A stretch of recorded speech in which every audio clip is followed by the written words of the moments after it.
অনেক মহিলারা বলে সকালে ঘর ঝাড়ু দেওয়া ছাড়া ও রাত্রে ঘর থেকে কাউকে কিছু দেওয়া যাবে না। ও সকালে ঘর ঝাড়ু দেওয়া ছাড়া কাউকে দেওয়া যাবে না, রাতে ঘর থেকে কিছু দেওয়া যাবে না। কিছু হাদিস আছে, হাদিসটা হলো হাদিসুন নেসা। হাদিসুন নেসা বুঝেন? এগুলো আমাদের মা চাষিদের মধ্যে প্রচলিত আছে, কোরআন হাদিসে এগুলোর কোনো অস্তিত্ব। এটা হলো এরকম একটা হাদিস যে ঘর ঝাড়ু দেওয়া ছাড়া কাউকে কিছু দেওয়া যাবে না। এগুলোর পিছনে বিভিন্ন ভিন্ন ধর্মী মানুষদের বিশ্বাস আছে, কাজ করে। এরকম আরো অনেক কিছু আছে, কিছু জাল হাদিস আমি চিন্তা করছি এগুলো নিয়ে। এগুলো কেন বানাইছে, কারা বানাইছে? সৎ উদ্দেশ্যে কিছু জাল হাদিস বানাইছে। সৎ উদ্দেশ্যে জাল হাদিস বানাইলেও সেটা অসৎ কাজ, হারাম কাজ।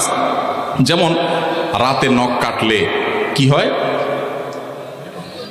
রাতে নখ কাটলে ওই যে নক্ষুনি হয়, বাচ্চা বলছে, দেখছেন?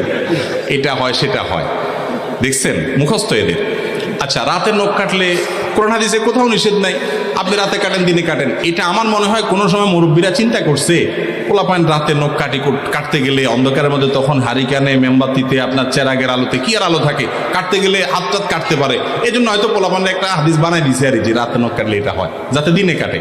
বাবা, এটা তখন হয়তো ঠিক ছিল, আলো ছিল না। ফকফকা আলো, দিনের চাইতে বেশি আলো, কারোর যদি সুবিধা হয় সে কাটবে, কোনো অসুবিধা নাই। একইভাবে দেখবেন যে আপনার অনেকে বলে, হুজুর শুনছি বই খোলা রাখলে, পড়ার বই খোলা রাখলে শয়তান পড়ে ফেলায়। তা আমি বলি, শয়তান পড়ে ফেললে ভালো তো, এটা মানুষ হয়ে গেলে তো ভালো। যদিও শয়তান পড়ে শয়তানই করবে।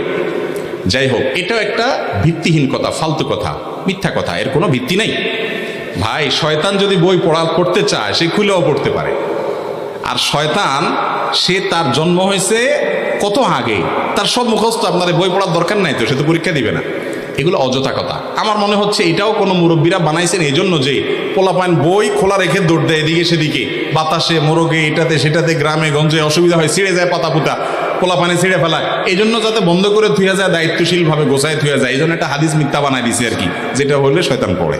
বুঝেন নাই কথা? এরকম অনেক কিছু আছে। কোরআন হাতে থেকে পড়লে কি করা লাগে? ওই যে ডাইল দিতে হয়, চাল দিতে হয়, লবণ দিতে হয়, এক এক এলাকায় এক একটা আছে। এটাও জাল হাদিস। কোন মুরব্বীরা হয়তো বানাইছেন এই চিন্তায় যে কোরআন বেটা ধরবা, তুমি সিরিয়াসনেসের সাথে ধরবা, কেরম করে ধরছো, কেমন ধরছো, তোমার হাত থেকে পড়ে গেছে। ওরে মানুষ করার জন্য একটা হাদিস বানায় নিছে জাল, যে পড়লে যাতে চাল ডাল লবণ দেওয়া লাগে। বাবা, তখন চাল ডাল লবণের অনেক দাম ছিল, কষ্ট করে জোগাড় করতে হইতো। আর 2 কেজি 1.5 কেজি চাইল এখন কোনো ব্যাপার, পোলাপানের 5 MB টাকা। এইটা করা লাগবে বললে পোলাপান ভয় পাবে। এগুলো তখন কোনো সৎ উদ্দেশ্যে মানুষ বানাইছে। এরকম অনেক ফালতু কথা আছে, শুনে রাখেন। এই কথাগুলো মনে হচ্ছে খুব সহজ কথা, সহজ কথা না, এগুলো অনেক বড় কথা। আল্লাহ বলেছেন, ওয়ান তাকুলু আলাল্লাহি মা লা তা'লামুন।